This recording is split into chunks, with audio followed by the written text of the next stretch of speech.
Hi guys, this is Andres Gallo from Legend and Sonic Animals, and I wanted to share a video that hopefully saves you guys some time and money, which is if you guys have the same dilemma I had, and that is I wanted the smallest drum kit that I could find that would feel like it's making the least compromises, in terms of feeling not like my acoustic drum kit.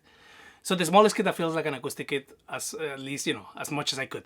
So in that research, I came up with these two, and yeah, I guess let's talk about them. So on this side we have the Yamaha DD75, and on this side we have the Lekato CPD1000. This is the drum brain that it comes with. So right off the bat, you guys can see one difference is this is more like a typical electronic drum kit in that it has a drum brain. So anyways, let's start with the size. So in terms of size, here we can see they're both about the same size. Here you can see there is a drum throne, so they're not that much bigger than a drum throne, which is crazy. I mean, we're talking about an entire drum kit, and the entire drum kit, including hi-hat and kick drum. This is the hi-hat and kick drum pedals that they come with. So even that doesn't add much to the size of them. And if this bothers you, because yeah, it's kind of weird for a hi-hat and a kick pedal, you can use a kick pedal like this that that will feel a lot more natural. But even then, you could we're talking about two pedals that don't add much much size to either. These actually work on both, so yeah. So again, in terms of size, very small. In fact, here is the size next to a 22-inch ride. The 22-inch ride is actually bigger than these drum kits. Yeah, in terms of the dimensions this way. So now in terms of thickness, let's take a look at these two. So here we can see the Lekato, and here we can see the Yamaha. So as you guys can see, the Yamaha is quite a bit thicker, but if you guys can see, the Lekato has these symbols that stick out. I don't know if you guys see that. So the symbols that stick out is pretty cool because it's a portable form factor that if you close your eyes, it feels a lot more like you're playing an acoustic drum set. This has a bit of that in that the pads that are the cymbal pads, which would be the ones on the back, are slightly raised. But psychologically, the fact that every pad looks the same, it's a little weird. But one advantage, the fact that everything's the same and everything's integrated, is that you can probably throw this in and out of your gig bag, and it will take more abuse because there's no, again, these are more like little cymbal stands. So, if you were to throw in and cymbal stands in and out without like actually removing them and folding them, they would wear out. So this much better form factor, but you might want to take more care or assemble and disassemble every time, but I think that defeats the purpose for my dilemma, which is I want something portable that I don't have to assemble and disassemble every time. So this, I would just take more care of it and just leave it assembled. It's very tiny, so I would just maybe put it in a harder, maybe a cardboard box, just to keep it protected. Whereas this, you could throw in a gig bag and it will take the abuse much better. Okay, so yeah, so form factor, more portable and more real when playing, right? Portability, better feel, and I'm not talking about playing wise yet. I'm just, the form factor gives it better feel because of the way it's set up. Okay, so now other advantages in terms of portability. So here we have a built-in speaker. I don't know if that's an advantage in the sense that the speaker kind of sucks. It doesn't sound great, so I would just say use headphones. But also at the same time, if you go to a trip and you don't have headphones or a speaker, then the built-in speaker is great. Now in here, some cool features in the form factor in terms of portability is more if you want to emulate a big kit. The fact that this is more like a traditional drum kit in that it's triggers, plug-in via cables, is at the moment that you actually want to have a much better kit, like instead of having all these single zone things, you could put a better drum module. In this case, I switched out the CPD1000 for an ATV drum module, and it works really well. So once doing that, you could like put a 16-inch right cymbal if you want. You could put an 18-inch right cymbal, or you can put this is what I think I'm gonna probably use most.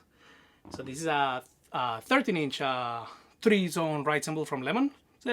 because it's portable. I don't want to use the nicer ATV stuff. This trigger is really nice. You can get bell zones, bow zones.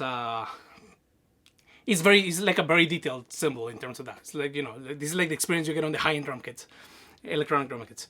So like because this being able to change the brain means that you can use better cymbals. You could use stuff like this. You could use, I don't know if you guys can see this, but you could use you know, more traditional hi-hat trigger, and you could use, in fact, the one that's probably the best in the market, which is also made by ATV. So yeah. So with this approach, the form factor, the fact that it uses a drum brain, one disadvantage is you have cables that you have to, that, you know, that become messy. That's actually why I drilled 2 holes here. I don't know if you can see it. Let me actually remove this so that it's easier to show you guys. But here you guys can see, I don't know if you guys can see on the body, I added these little 2 holes so that I can put cable ties and just keep the cables nicely tucked in. That way, for portability, it's more like the Yamaha in that it's all more like solidly one unit as opposed to a bunch of cables just loosely all over the place.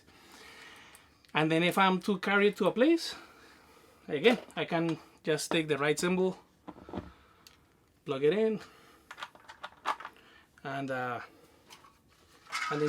then this, which is applicable to both, just plug in a better kick pad and a drum pad, and boom. So now the difference is, here I have this portable unit that is more robust, but everything is just the stock sounds and whatever it comes with. And then here I have this unit that is now practically an ATV drum kit, because the triggers work really well. And I'm okay with toms being single zone, I'm okay with crashes being single zone. The snare with the ATV actually is able to get you 2 zones, so even that's great. But the thing that to me is a must is the right cymbal. I do a lot of stuff with right cymbal, and this to me makes me not even consider the Yamaha anymore. Like it's yeah, like the fact that, you know, like this to me makes it feel like you're playing an acoustic kit. Yeah, and yeah, as you guys can see, this is the whole setup. It's almost like one drum thrown in front of another drum thrown in terms of size. Okay, so now let's talk about sounds. I can give you guys the time frame to skip to if you guys want to just hear the sounds. But the sounds here remind me a lot more of the cheaper Simmons and Alesis drum kits. Actually, even with the Lekato drum brain, that's also the case. That is, the sounds don't have much in terms of dynamics. It almost feels like you're playing the same sample and the sample just changes in volume. In here, there's probably maybe at least 2 samples. So if it does feel a little better, but it's still very, like you don't get the difference between, say, like this and this, right? Like that, where the sound is like completely different. It's not just a matter of volume. So yeah. By the way, this is an acoustic snare. So, so that's what we're trying to imitate. The beauty here with the Lekato, though, is the fact that you can change the module. Then with the ATV module, like the dynamics are incredible, especially for something this small. You know, like, yeah, I mean, they're probably like the type of stuff that you would hear from F-Note, ATV, you know, stuff that you hear in the kits that are like $1,000, under $2,000. So for that reason, there is like no competition. This is the better kit, and in fact, the way I would call it is, this is the better just portable kit, but this kit is also portable and or no, sorry, this is better like if you just care about portability and nothing else. But the thing with this is that this to me is like a foundational building block of a high-end electronic drum kit. And what I mean by that, just change the drum thing, put a 3-zone ride, and then if you want to take it farther, I mean, you could put 3-zone crashes, you could put ATV hi-hat. But for portability, like I'm mentioning, you can make the conscious decision of like, I'm okay with a single zone tom. I personally rarely ever hit the rims on a tom. You could also be like, I'm okay with like a single zone crashes. So yeah, I mean, this is no-brainer. This is the kit. This is the kit to get. And now one thing I did want to add though, which is very important if you guys do get this kit, this drum module is actually not bad. It triggers and sounds pretty well. But one thing that was the core reason why I switched the drum module, when doing this, if these two ghost notes, the first note disappears, and I noticed doing this, then it's fine. And what made me decide to see to change the drum brain was I have a Roland TD50 as well, and I noticed the problem went away as soon as I plugged it into the TD50. However, the TD50 is almost as big as this whole thing, so I decided to take the gamble, and the ATV resolved it, and yeah, and this thing is amazing to play with. Like once you get past the small pads, yeah. So I'm just talking a lot about how much I love this kit. So what you guys get idea? It's a great kit.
Hey guys, so there you have it. I hope it was useful, an useful video. So yes, you can see I'm not a YouTuber, but I do, anytime I find you know, myself buying multiple things to make a comparison for myself, I figure other people might have the same question. So I figured, you know what, let me make a video. Hopefully I save some other people some time or some money. So that's why this video came out. So, and you know, furthermore, I was actually surprised with the results. So I think most people would probably think the Yamaha is the better one. I'm a huge Yamaha fan. Like their BB 735 bases, the BB series bases are amazing. Their Revstar guitars. So like, I mean, Yamaha is a company that everything they make is on point. But here, the unit is on point, but the Lekato is just simply a superior product. And yeah, and just quickly I can summarize in case you guys you know have skipped through this part. But the Yamaha great stuff is everything I would hit it would trigger perfectly, but the triggers are just single zone. And the other thing is, even though it would trigger things pretty perfectly, the sense of dynamics was really whack. Like you know, like if I'm playing like something very dynamic, is like all the notes, this is acoustic, so like all those changes of like loud attack followed by gentle attack, it's not there. The only thing you hear is like a loud hit that just seems to change in volume, so like, you know, like it sounds like the same loud hit but just quieter, so it just feels really plasticky and weird. So for that reason, you know, the Yamaha, while it's portable and it triggers really well, it's not fun. I didn't find it fun to play. Like I don't know, it felt like a toy. It would probably sound really good if you put it you know, via the computer, through a VST, but that, you know, that's not something I care about for a portable kit. For studio work, I'd rather use my, you know, my real drums. The Lekato, on the other hand, stock, if you're a beginner, perfect. If you're intermediate or advanced, I did have a section in the video. I'll put the timeline here. But if you go to that section, you're going to notice that with the stock module, it has some problems when doing toms followed by fast ghost notes. And, you know, often that could be attributed to bad technique or whatever, but the problem is, in this case, it wasn't even playing something off tempo or whatever. It was just not playing anything. So, you know, at that point, it's like you can't even blame the technique. It's just the trigger is unable to hit the things. And I did mess with the crosstalk settings and all that. I couldn't get it to trigger. In fact, after messing with it, it triggered worse. So, yeah, it's not. Yeah, but for playing most rock songs, I think beginners might never even encounter that issue. But the reason I still recommend it on top of the Yamaha is, even if you're not a beginner, change the module. I changed the module from the stock one to the ATV, and bam, it triggers everything beautifully. The sounds are really dynamic. It's the kind of thing that if once you forget the pads are really tiny, you would swear you're playing an acoustic kit. You know, the exceptions are like if you're expecting the crashes to do bow, bell, and zone, then yeah, I mean the crashes are single zone. But because of the drum module being a more advanced drum module, if that bothers you, it puts you in the driver's seat where you could also upgrade the cymbals. In fact, in the video, as you guys saw, the cymbal that I care a lot about is the right cymbal. So I did upgrade the right cymbal, and in the video I'm able to do a lot of the techniques you're able to do on an acoustic kit. So for that reason, the Lekato is just, I don't know, it's just the superior compact kit if you're trying to replicate an acoustic kit in a small form factor. And I do think for most people, just changing the right cymbal really is all you want. Maybe even the hi-hat. The ATV hi-hat is amazing. So, so you change those two things, you have a tiny drum kit that you can set up as quick as a bassist connects their bass. You know, or maybe twice as long, but that's really fast. Whereas a real drum set is it's a pain in the ass. Anyways, I hope the video is useful. Take care, guys. Bye.